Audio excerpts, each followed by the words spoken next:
pessoas. E agora, então, passo a palavra para o grande professor Luciano Marques de Jesus, o homem que sobe na mesa e fala de Viktor Frankl. Né? São as duas principais referências aí. Por favor. É uma enorme alegria para mim estar aqui com meus queridos amigos, professor Luan e professor Fábio.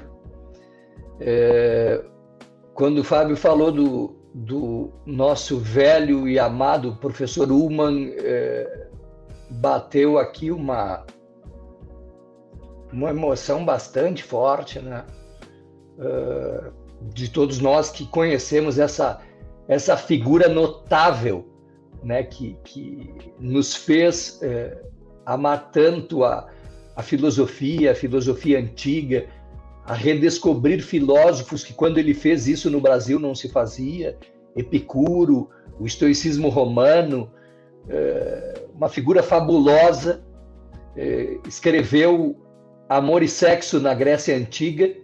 Eu brinco que quem quiser ler uma baixaria erudita, esse livro, eu aconselho sempre ler o livro do velho Ullmann, ou com o Ruais eletrônico aberto, ou quem usa ainda de papel. Eu lia o velho Ullmann em cima do dicionário, já que a cada página eu era convidado a ampliar o meu vocabulário e era convidado a deixar de ser um apedeuta, como ele dizia, né? Uma pessoa que era incapaz de aprender. Então, me emocionou muito, Fábio, essa tua lembrança. Eu tenho um carinho gigantesco pelos meus mestres, todos de todos os tempos, e um carinho muito grande pelos professores de filosofia. Eu sempre lembro muito o professor Odoni, José de Quadros, e digo que a culpa de eu ter feito filosofia foi ter assistido às aulas dele de introdução à filosofia. Depois, tantos outros professores queridos que a gente teve na filosofia. Hoje se redescobre muitos antigos. Não tem como falar de felicidade sem falar de Aristóteles e da eudaimonia. Hoje, filósofos como Epicuro e como os estoicos, eles estão sendo redescobertos para a gente falar de felicidade e de falar de felicidade e vida simples. Hoje as pessoas estão se dando conta de que a felicidade não está em grandes coisas ou em coisas grandiloquentes, mas justamente nas coisas simples da vida. E essa combinação que tu trouxeste, Fábio, fazer o que eu gosto com quem eu amo, isso é realmente... O Skank diz que os filósofos não dizem nada que eu não possa dizer, né? Com certeza, mas eles colocam os problemas, às vezes, de maneira original e sofisticada e nos ajudam a pensar. Vou falar sobre felicidade em Frankl. Quando a gente fala em Frankl, médico, neurologista, psiquiatra, que traz uma concepção de ser humano bastante interessante e que foi forjada no cadinho do sofrimento lá do campo de concentração. Um menino que com 14 anos ficava intrigado na aula de História Natural, quando o professor dizia que a vida pode ser reduzida à oxidação e combustão, e ele dizia: se é assim, que sentido tem viver? E no campo de concentração, essa intuição que ele trazia desde a juventude volta com uma força gigantesca. Quer dizer, como o ser humano é capaz de produzir tanta dor, humilhação e sofrimento. No campo de concentração, Frankl viu que as perspectivas de seus mestres, Freud e Adler, respectivamente, pensavam que a chave interpretativa do ser humano é a vontade de prazer e a vontade de poder, eram insuficientes. E Frankl busca uma outra perspectiva, que aquilo que realiza o ser humano e que é a chave interpretativa do ser humano é a vontade de sentido, a teimosa vontade de fazer que a vida tenha sentido. Frankl escreveu um livro, e sempre que eu falo eu faço referência a ele, que em português brasileiro tem atualmente essa cara, O Homem em Busca de Sentido, em espanhol espanhol, inglês, português de Portugal, O Homem em Busca de um Sentido, português brasileiro, Em Busca de Sentido. O original alemão, eu brinco que é a única frase que eu sei dizer em alemão, Trotzdem ja zum Leben sagen, apesar de tudo dizer sim à vida. Frankl escreveu esse livro, queria publicar anonimamente, tanto que a primeira edição alemã não tem o nome dele na capa. As capas já estavam prontas e os amigos fizeram uma grande pressão sobre Frankl para que ele assinasse o livro. Vocês sabem como funcionam os amigos, eles enchem o saco da gente até que a gente cede e faz o que eles estão atormentando. É mais fácil lidar com o inimigo, tu manda ele para o inferno e a vida segue muito tranquila. Mas amigo é essa coisa que fica ali te torrando a paciência. Só que os amigos de Frankl, eles tinham um argumento muito interessante, que era o seguinte: a coragem da autoria dá muito mais força para o testemunho. E aí Frankl, na última hora, cede e assina o livro. Os jornalistas norte-americanos, cada vez que Frankl ia aos Estados Unidos, queriam saber por que um livro de psicologia vendia tantos exemplares. Era um best-seller, mais que isso, um long-seller. E Frankl dizia, olha, é um fato ao mesmo tempo estranho e notável que entre as dúzias de livros que eu escrevi, exatamente este que eu quis publicar anonimamente, de modo que não desse nenhuma reputação ao seu autor, esse livro tenha se tornado um sucesso. Por isso, dizia Frankl, não canso de dizer aos meus alunos, tanto nos Estados Unidos quanto na Europa, não procurem o sucesso, e eu acrescentaria aqui, a felicidade e o prazer. Ele precisa, o sucesso acontecer, como um efeito colateral ou concomitante de uma situação vivida com intensidade de sentido, como resultado a dedicação a uma causa maior que a pessoa ou a outro ser. Ele dizia para os alunos, façam o que a consciência de vocês manda que façam da melhor maneira possível. E o sucesso, eu acrescentaria, a felicidade e o prazer vai persegui-los exatamente porque vocês esqueceram de pensar nele. Luê e Fábio, eu não sei se em alguma época o ser humano ansiou tanto pela felicidade como no nosso tempo. E eu não sei se em alguma época o ser humano foi tão infeliz como é hoje. E aí a gente conhece as publicações de rede social. O que importa é ser feliz, buscar felicidade, e aí a gente erra bastante o alvo. Quando a gente não está muito preocupado em ser feliz, quando a gente está preocupado em fazer o que a nossa consciência manda da melhor maneira possível, quando eu estou preocupado em dirigir a vontade de sentido para fora de mim e realizar um valor criador ou criativo que dê sentido para a minha vida,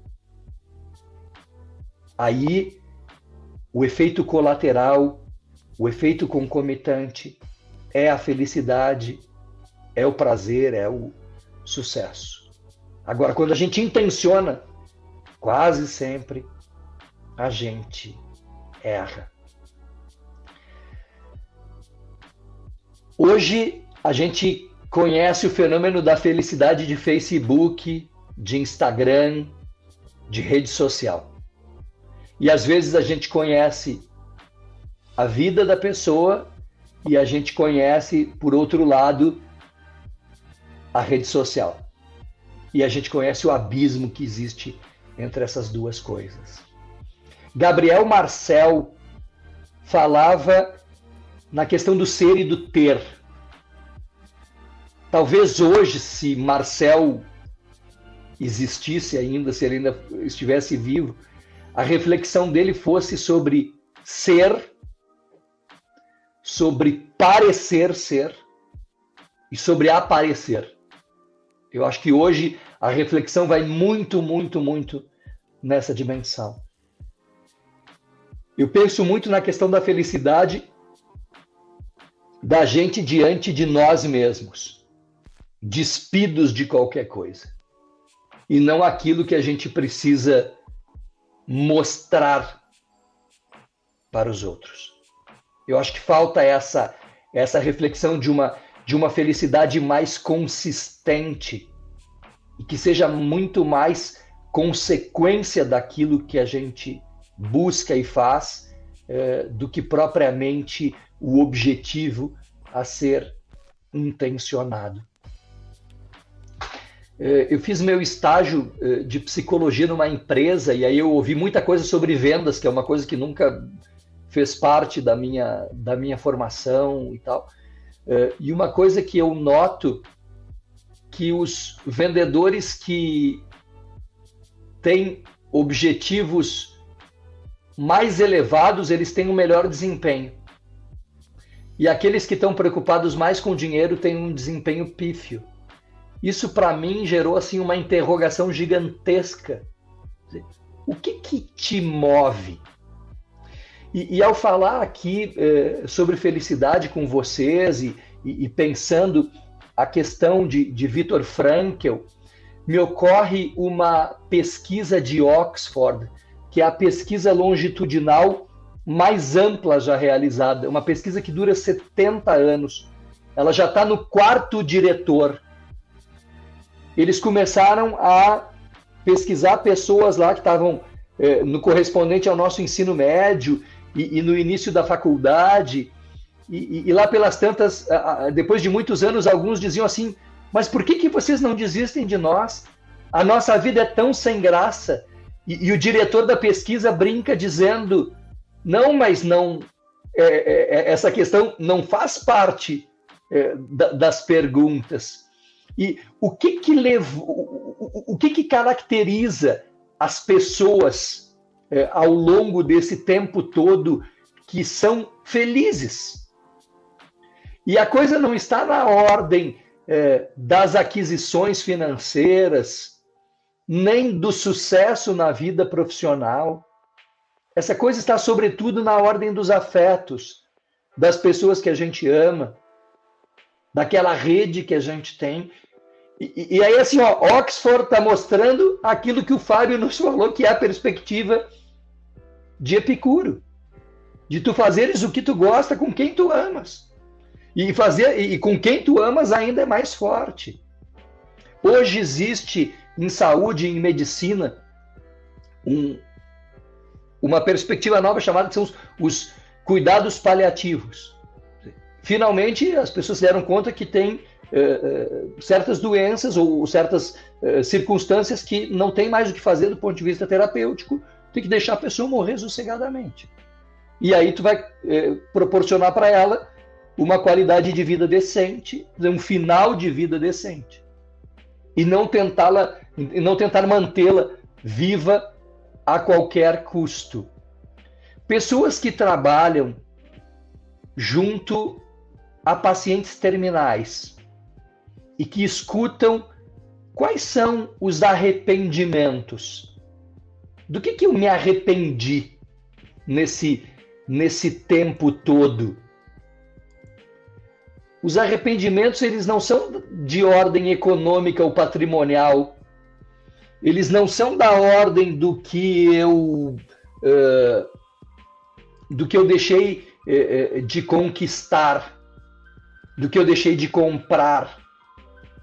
Nem de ordem profissional, do cargo que eu deixei de ocupar e tantas outras coisas. Elas são da ordem dos afetos, dos relacionamentos, das experiências.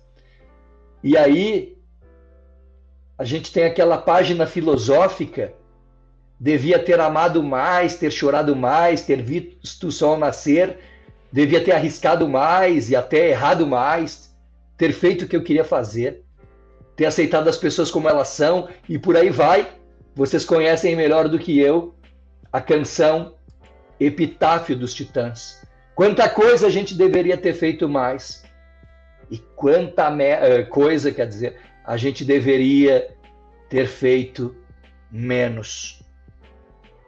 Heidegger escreveu no século passado, há quase 100 anos.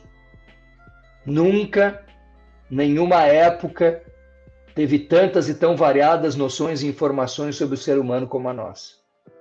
Nunca, nenhuma época, soube menos o que é o ser humano como hoje. Quase 100 anos depois, essa perspectiva de Heidegger é ainda mais contundente. Nunca nós soubemos tanto sobre o ser humano como hoje, tantas informações, e nunca nós soubemos menos o que é o ser humano como hoje. Nunca nós tivemos tantas, tão variadas e sofisticadas informações sobre a felicidade como hoje.